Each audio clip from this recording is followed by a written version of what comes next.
J'ai été coincé dans une boucle de faux réveil il y a quelques années et c'était un événement aussi effrayant que déstabilisant. Une fausse boucle d'éveil se produit lorsqu'un sujet rêve de se réveiller encore et encore. Parfois même jusqu'à 10 fois ou plus, sans savoir à quelle heure il est réellement réveillé. Parfois, l'individu peut effectuer des actions sans le savoir. Ce phénomène peut être lié à celui du somnambulisme ou de la réalisation d'actions en état d'inconscience. Dans un rêve de faux réveil, le rêveur croit s'être réveillé pour de bon alors qu'il est toujours en train de rêver, mais tout paraît extrêmement réaliste. En fait, ce qui m'avait surtout troublé, c'est ce sentiment de réalité plus concret que dans un rêve typique, alors qu'en fait, je me réveillais dans un rêve, une illusion, qui laisse ensuite place à une autre, et ainsi de suite, jusqu'au véritable réveil. Et ma boucle, elle s'est répétée une dizaine de fois de la façon suivante. Je me réveille dans mon lit et j'en sors sans traîner. Je m'habille, j'ouvre la porte de ma chambre, je salue mon colocataire qui est déjà debout, puis je me réveille à nouveau dans mon lit. La durée de la boucle, je dirais qu'elle fait environ 1 minute, même si c'est difficile d'estimer la temporalité dans un rêve, puisque les actions, vous le savez, elles ne sont pas linéaires. Il y a des trous, comme des parties manquantes dans les mouvements, qui nous font sauter directement à une autre portion du rêve. Bref, je me réveille donc encore et encore. Et à chaque fois, je répète les mêmes actions, à la différence qu'à chaque nouveau réveil, j'ai conscience d'avoir rêvé, et je pense systématiquement que cette fois, ça y est, je me suis réveillé pour de bon. C'est un peu comme cette certitude que vous pouvez avoir dans un rêve normal, quand vous sortez d'un rêve vers un autre, mais que vous vous dites « Ah, je rêvais, mais là c'est la réalité », alors que non, vous êtes toujours en train de rêver. Sauf que là, l'illusion est bien plus forte parce que tout semble parfaitement normal. C'est un rêve banal, tristement réaliste, mais qui se répète encore et encore. Alors, cela n'a l'air de rien en comparaison à des terreurs nocturnes comme la paralysie du sommeil par exemple, mais je vous assure qu'avoir un rêve qui se répète encore et encore, c'est vraiment perturbant. On a l'impression que quelque chose ne va pas, que peut-être notre cerveau nous a piégés et que peut-être, on ne va jamais se réveiller. Bon alors bien sûr, il n'y a rien à craindre de ce trouble du sommeil qui est un peu curieux, mais vraiment, en me réveillant pour de bon, et ça n'est pas une blague, j'ai demandé à mon colocataire si j'étais bien réveillé, et à la tête qu'il m'a fait, je me suis senti obligé de raconter cette boucle que je viens tout juste de vous narrer. Cela ne m'est arrivé qu'une seule fois, que le phénomène se répète en boucle de façon interminable, comme ce que je vous ai décrit, mais je me suis demandé si on pouvait, comme dans le cas d'un rêve lucide, se pincer ou bien penser à des actions simples qui pourraient nous aider à sortir de notre boucle. Et en recherchant ce que les gens ont pu vivre sur ce cas, j'ai découvert des témoignages assez effrayants, à la fois pour ce qu'ils racontent, mais également pour leur similitude avec le mien, et peut-être même le vôtre. Ce sont des témoignages que j'ai traduits de l'anglais et que j'ai légèrement reformulés. Témoignage 1. La chose. Ma boucle a eu lieu il y a quelques années, donc je ne me souviens pas de tous les détails, mais c'est arrivé juste après un rêve lucide. Je me réveille soudainement dans mon lit. Pensant alors que tout est normal, je m'apprête à me lever lorsque je vois une silhouette humanoïde, sombre, marcher juste devant ma porte avec sa tête tournée vers moi. Sachant que cela ne peut pas être un membre de la famille ou bien un ami, j'étais complètement seul dans la maison, je prends peur. Puis, d'un coup, je me réveille à nouveau. En quelques secondes, la même silhouette passe devant ma porte tout en me regardant. Et ça se répète 2 ou 3 fois, jusqu'à ce que je commence à être sérieusement effrayé. Puis je revis la scène, en boucle, une bonne dizaine de fois. Quand je me réveille enfin pour de vrai, je suis complètement trempé de sueur et tremblante. Je mets environ 5 minutes pour trouver le courage de sortir de mon lit et quitter ma chambre, mais à ce moment-là, je ne suis pas encore persuadé d'être bien réveillé. J'ai passé le reste de la journée à être extrêmement anxieuse. Y repenser aujourd'hui continue de m'effrayer, surtout quand je sais que ça pourrait se reproduire. Principalement parce que les faux réveils ne sont pas rares pour moi, mais normalement, ils ne sont pas désagréables. Inutile de dire que cette expérience m'a éloigné de la tentative de rêve lucide pendant quelques années. Témoignage 2. Rêve lucide, l'illusion qui piège. J'ai fait 2 rêves au cours des 2 dernières semaines où je me suis réveillé plus de 5 fois à chaque rêve. Je me réveillais à chaque fois quand je remarquais que quelque chose n'allait pas et que je réalisais que je dormais encore. Puis le rêve s'est mis à boucler et le processus s'est répété jusqu'à ce que je réalise que j'étais à nouveau endormi. La partie la plus bizarre était dans la 3e boucle. Il y avait un chien qui ressemblait à un Doberman dans mon jardin, qui était lui plongé dans la pénombre. Je lui ai crié de partir, et il a fondu d'un coup, en une flaque. Dans presque chaque boucle, ma porte arrière était ouverte, et normalement elle est toujours fermée, ça voulait donc dire que j'étais encore endormi. De plus, je porte toujours un collier quand je suis réveillé et je dors avec. C'est ce qui me permet de vérifier si je suis dans un rêve ou non. Et bien là, il avait rétréci et se trouvait non pas autour de mon cou, mais de mon poignet. Poignet d'ailleurs normalement tatoué. Or, mes tatouages, là, ils avaient disparu. J'avais beau à chaque fois prendre conscience d'être dans un rêve, à chaque nouveau réveil, le doute revenait. Sur le même thème, un autre commente. J'étais coincé dans une boucle qui m'a paru durer une éternité. Je me rendais compte que je rêvais à chaque boucle et que les gens dans mon rêve essayaient de me persuader que j'étais bien réveillé et que je ne devais pas m'énerver car je devenais colérique lorsque je les contredisais. C'était vraiment très troublant. À un moment donné, je me suis réveillé et j'en ai parlé à mon petit ami. Il m'a dit de, je cite, venir dormir avec nous. Et je me suis dit, mais qui est ce nous? J'ai pris conscience que quelque chose n'allait pas, puis j'ai refait une boucle. C'était si bizarre, comme si les frontières de la réalité devenaient poreuses et que mon inconscient essayait de me piéger. Témoignage 3. Mon faux réveil le plus effrayant. Je venais de faire un rêve lucide, puis je me suis réveillé. J'ai fait la première chose que je fais toujours quand je me réveille, qui est de vérifier mon téléphone pour voir quelle heure il est. Mais là, il n'a pas fonctionné. J'ai réessayé et il a laissé échapper ce son horrible, comme le son d'un monstre de jeu vidéo 8 bits mourant sur une télé cathodique. L'écran s'est allumé, mais il était vraiment sombre, juste à peine assez lumineux pour que je le voie. L'heure affichée était 19h, alors j'ai commencé à paniquer parce qu'on aurait dit que j'avais raté une journée entière. Puis, en fait, directement, j'ai réalisé que je ne savais même pas quel jour en était, alors j'ai vérifié sur mon téléphone pour le savoir, et mon téléphone disait « données manquantes ». J'ai posé le téléphone et j'ai commencé à prendre conscience que ma chambre, ce n'était même pas ma chambre. J'étais dans un appartement délabré, avec un sol en pente. Puis j'ai commencé à douter de la nature de la réalité. J'essayais de trouver l'interrupteur pour la lumière, mais ma vision s'est mise à être recouverte de taches noires. Je prenais alors conscience que j'étais dans un appartement inconnu, avec un téléphone cassé, sans savoir quel jour nous étions, et je pouvais à peine voir quoi que ce soit. M'était-il arrivé quelque chose? Je commençais à paniquer, puis voilà que je me réveillais enfin pour de bon. J'avais rarement eu un tel soupir de soulagement.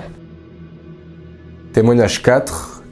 Quelque chose a changé. J'ai fait un cauchemar dans lequel une sorte de démon horrible me tenait, jusqu'à ce qu'un ange vienne poser ses doigts sur mon front pour m'aider. Là, je me réveille et je vais immédiatement dans la cuisine pour expliquer mon rêve à ma mère, car le cauchemar m'avait fait très peur. Quand je lui explique, elle me regarde bizarrement, ses yeux sont recouverts d'une couche de blanc. Elle ne réagit pas, ne fait rien à part me fixer du regard. Là, je commence à avoir très peur. Puis je remarque ma sœur de 6 ans qui ne fait rien à part chanter une chanson effrayante en me serrant dans ses bras. Et là, je me réveille, je retourne dans la cuisine pour expliquer ce qui vient de se passer. Je ne sais pas pourquoi, mais la situation me fait peur. Je panique, mes souvenirs sont assez flous, mais je me souviens juste de ma mère qui prononce les mots 3 jours. 3 jours, je ne sais pas ce que ça signifie. Puis je me réveille. Cette fois, pour de bon, mais avec l'appréhension de refaire ces boucles de faux réveil qui me terrifient. Témoignage 5, la boucle sans fin. J'ai été coincé dans une boucle de faux réveil une fois et c'était assez terrifiant. J'ai continué à me réveiller dans mon lit, me lever et aller à ma porte pour l'ouvrir, mais chaque fois que j'allais ouvrir la porte, je me réveillais à nouveau et la boucle recommençait. C'est arrivé 5 ou 6 fois avant que finalement, je me réveille. Le plus bizarre, c'est que ça m'a paru tellement réel que même quand je me suis réveillé, j'étais pas entièrement sûr d'être réveillé. Et je n'ai jamais été aussi soulagé de pouvoir ouvrir la porte de ma chambre et d'en sortir. Coucou, alors, petit aparté pour vous dire que quand je suis tombé sur ce témoignage en particulier, même si les autres sont assez effrayants, je me suis rendu compte qu'il décrivait à l'identique ce que j'ai vécu et ce que je vous ai décrit au début. Et ça, vraiment, je trouve ça effrayant. Allez, on reprend avec, à mon sens, le plus angoissant pour la fin. Témoignage 6. J'ai perdu la notion du nombre de fois où je semblais réveillé jusqu'à ce que quelque chose d'absolument terrifiant se produise. Dans l'une de ces boucles, qui allait de réveil en réveil, j'ai passé 5 bonnes minutes à pleurer parce que personne ne répondait assez vite à mes appels à l'aide dans ma chambre. À chaque fois, c'était un signe qui arrivait à me convaincre que je rêvais encore.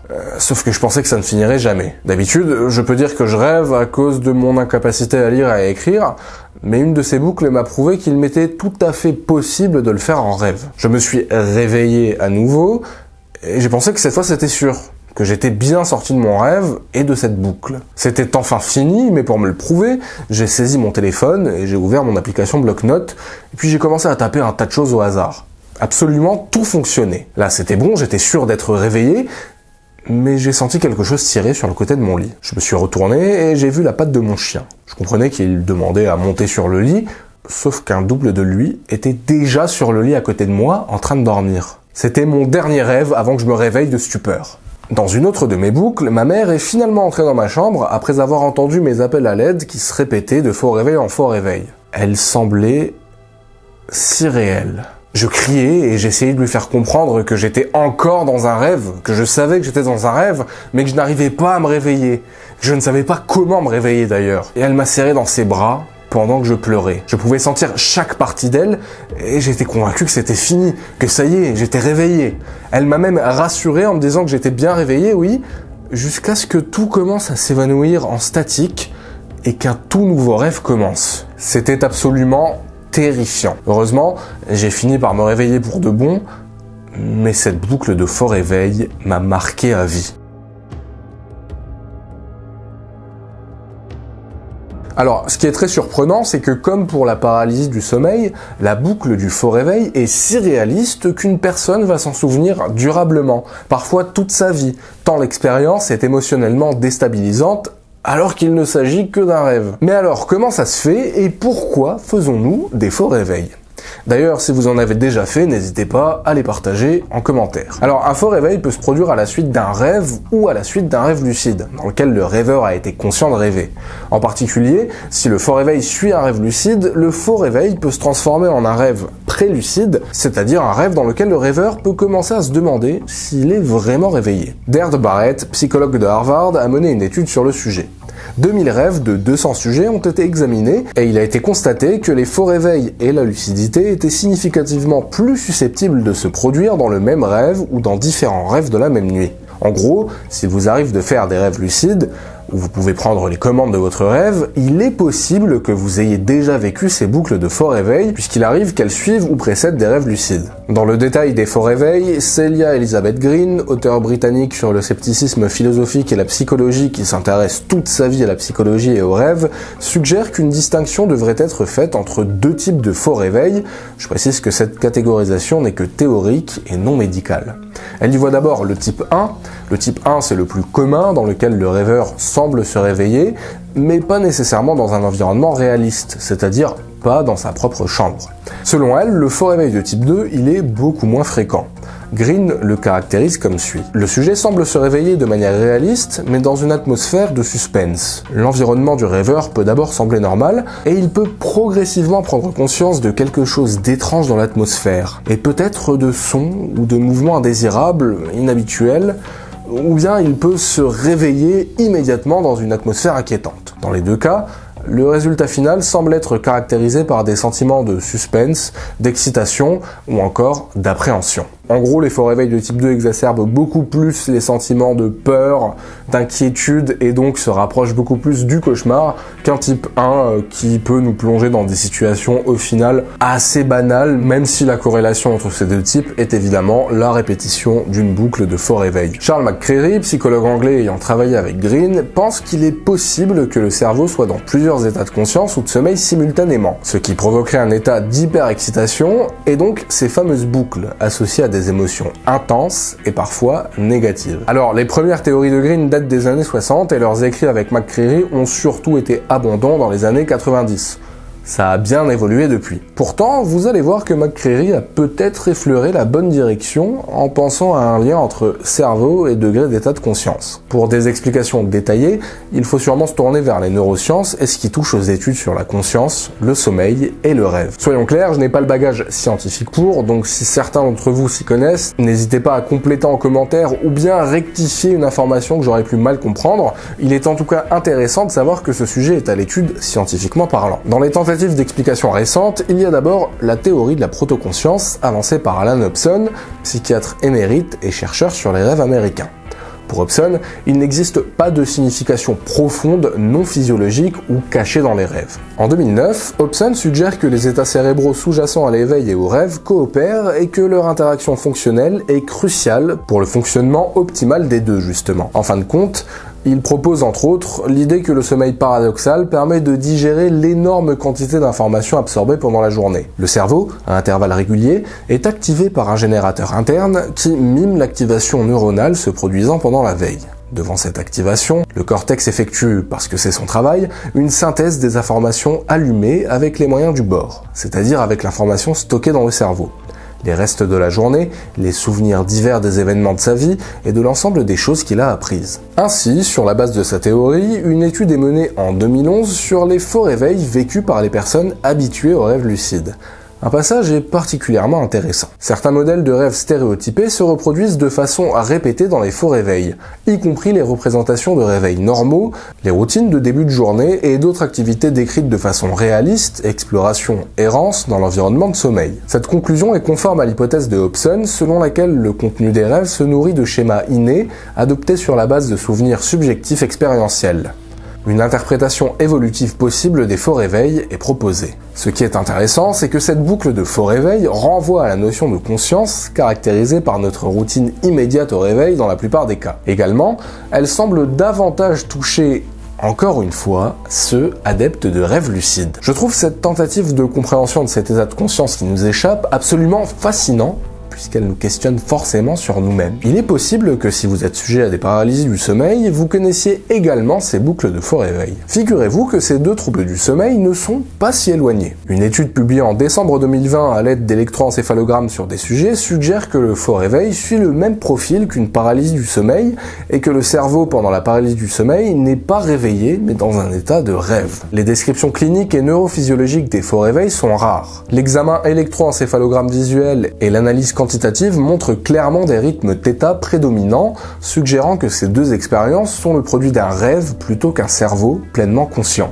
Cela confirme un lien fort entre les deux expériences qui peuvent parfois se poursuivre l'une dans l'autre. Les caractéristiques intermédiaires entre le sommeil paradoxal et l'éveil et la paralysie du sommeil et le faux réveil pourraient être expliquées à la lumière des théories actuellement consolidées de sommeil local, indiquant que différentes phases de sommeil ou de veille, en particulier dans les états de transition, peuvent présenter des caractéristiques entremêlées les unes avec les autres. Mieux, cette étude suggère qu'il faudrait revoir la classification de la paralysie du sommeil, ou en tout cas qu'il y a encore beaucoup à découvrir sur cet état, notamment en l'étudiant davantage, tout comme le faux réveil. Là, c'est moi qui donne mon avis et qui spécule, mais peut-être que les mêmes mécanismes interviennent dans le cas d'une boucle de faux réveil et d'une paralysie du sommeil.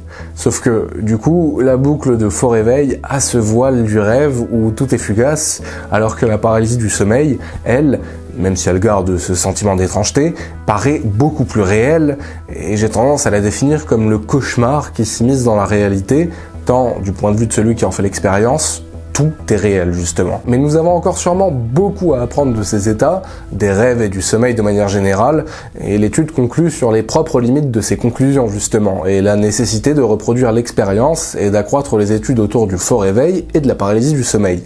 Après tout, qui sait, peut-être que cela permettrait de mieux comprendre nos états de conscience et mieux nous comprendre nous-mêmes. De la même manière qu'en cas de paralysie du sommeil, je vous conseille de fermer les yeux, vous concentrer sur le fait d'essayer de bouger les extrémités de vos membres et maîtriser votre respiration, vous pouvez faire plusieurs tests de réalité dans vos rêves, y compris dans une boucle de faux réveil. Regardez votre téléphone, si vous avez pour habitude de l'avoir à portée de main, ou plus simplement, essayez de lire quelque chose, même si cela peut ne pas suffire. Dans ce cas, regardez vos mains, tentez de compter vos doigts, et vérifiez votre reflet dans un miroir. En bref, chercher une validation que quelque chose ne va pas, sort de l'ordinaire, ne devrait pas être là et que vous êtes bel et bien dans un rêve. En tant que personne qui a des troubles du sommeil plus ou moins impactants en fonction des périodes de ma vie et depuis tout petit, la question du sommeil, des rêves et de tout ce qui l'entoure me fascine autant qu'elle m'effraie.